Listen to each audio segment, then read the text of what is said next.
পাঁশকুড়ার গোসাইবেড়ের ঘটনায় অভিযুক্ত সিভিক ভলেন্টিয়ারকে বাদ দিয়ে গ্রামবাসীদের গ্রেপ্তার করছে পুলিশ। পুলিশের ভয়ে পুরুষশূন্য গ্রাম। পুলিশের বিরুদ্ধে এমনই অভিযোগ তুললেন প্রতিবেশীরা।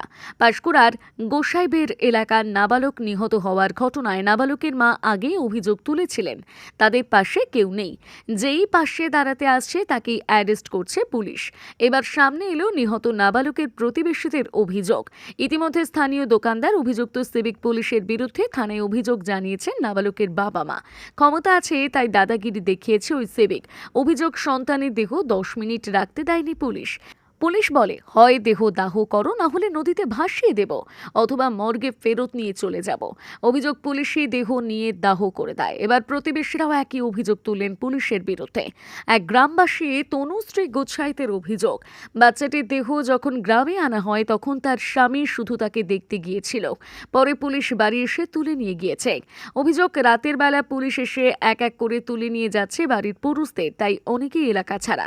আর এক গ্রামবাসী রেখা মুর্মুর অভিযোগ, তার স্বামী বাজারে এসেছিল, পুলিশ তাকেও বিনা দোষে অ্যারেস্ট করে নিয়ে গেছে। যদিও তমলুকের এসডিপিও ক্যামেরার সামনে প্রতিক্রিয়া না দিলেও বলেন, গ্রামবাসীরা যখন বিক্ষোভ দেখাচ্ছিল সেই সময় দেহ আনক্লেমড হয়েছিল, তার সাথে তার বাবা মা কেউ ছিল না। তারপরে তার বাবা মাকে খুঁজে পরিস্থিতি নিয়ন্ত্রণে আনতে বলা হয়েছিল দেহ তাড়াতাড়ি সৎকার করার জন্য। তবে বাচ্চাটির মা থানায় অভিযোগ করার 12 ঘন্টা অতিক্রান্ত, এখনো আটক বা গ্রেপ্তার করা হয়নি অভিযুক্ত সিভিক ভলেন্টিয়ারকে।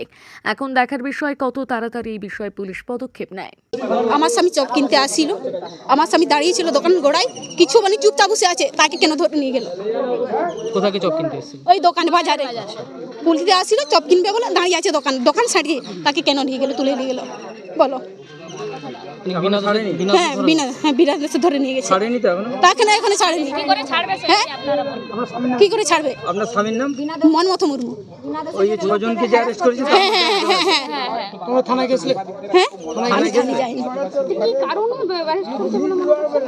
কি কারণে মানে কেন নিয়ে গেল? মানে আমি বলতে পারিনি কি করে নিয়ে গেছে, কি কারণে নিয়ে গেছে সেটা তো বলতে পারিনি। ওই দিন কি রাতে যে গন্ডগোল ছিল সেখানে ছিল?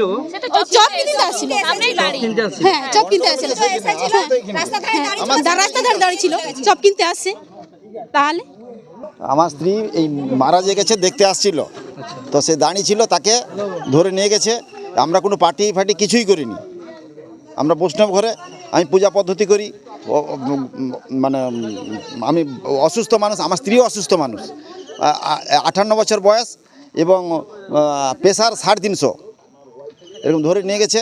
তারপরে আমাদের লোক গেছিলো ছাড়াইতে, কিন্তু তখন দেখলো যে পুলক গোস্বামী সব বলতেছে, এই লেখো সেই লেখো ওই লেখো। আমাদের লোক গেছিলো, দাঁড়িয়েছে তার পিছনে পুলক গোস্বামী, সেই জন্য আমরা জানলাম যে পুলক গোস্বামী এই কাজটা করাচ্ছে। হ্যাঁ এবং তাকে মারছে সিদ্ধ পুলিশে, সেই 350 প্রেসারের উপরে আবার পিটছে। কি ঘটনা শুনি আপনার স্ত্রী দেখতেছিল? কি ঘটনা বলতে এই মারা গেছে, এই যে ছেলেটা বেশ খেয়ে যে মারা গেছে, দেখতে আসছিল এইখান থেকে তুলে লেগেছে। দেখতে আসাটা তারা আসতে দেবেনি কাকু।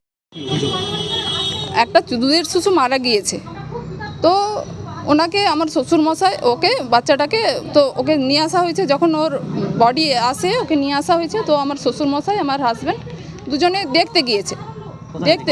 দেখতে গিয়েছিল, এখানেই ছিল, ওরা বাজারেই ছিল। তো দেখতে যাওয়া কি অপরাধের বলুন? যখন আমি গেটটা খুলিনি, ওরা অনেক চেষ্টা করছে খোলানোর জন্য, আমি গেটটা খুলিনি তখন ওরকম করছে। কোনো অ্যারেস্ট ওয়ারেন্ট না সত্যি চোরের মতো কিভাবে চোরের মতো করে আসে ওরা? এরকমও অভিযোগ উঠছে, এখন কি এলাকার যারা ছেলে তারা কি এখন এলাকা ছাড়া, এলাকার যারা রয়েছে আর কি, যারা প্রায়ই ছাড়া। কেন ছাড়া? কেন?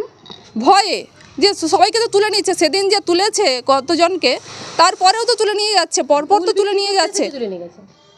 একজন ফুল বিক্রি করতে আসছে, এখানেই আমাদের ফুলের আড়ত হয়, তো সেখান থেকেও তুলে নিয়ে গেছে। তারা কিছু জানে না, ওদের বাড়িতে কিছু জানে না। আমি যখন আমার পরের দিন আমার হাজব্যান্ডের সঙ্গে দেখা করতে গেলাম, তখন ওরা বলল যে আমার বাড়িতে একটু জানিয়ে দেবে তো যে আমি অ্যারেস্ট হয়ে আছি। কি মনে করছেন সিভিক ভলেন্টিয়ারের মানে প্রাদুর্ভাব থাকার কারণে কি এরকমভাবে সাধারণ মানুষের উপর অত্যাচার করা হয়? হ্যাঁ একদম। এই সিভিক ভলেন্টিয়ারের কি এখানে একটা দৌরাত্ম বা প্রভাব কি থাকতো এই এলাকায়? ওই যে সিভিক, ওর কি কোনো প্রভাব ছিল এখানে? সেরকম বুঝতে পারিনি। সিভিক ভলেন্টিয়ার বলে সেরকম তো আমি ঠিক জানি না। আপনারা কিভাবে দেখতেন? জনদরদি হিসেবে দেখতেন না প্রভাব খাটাতো? না, এমনি ভালো ব্যবহার করতো, এমনি ভালো যে এ করতো। ওর দোকানে আমরা মিষ্টিও খেতাম, সব কিছুই নিতাম।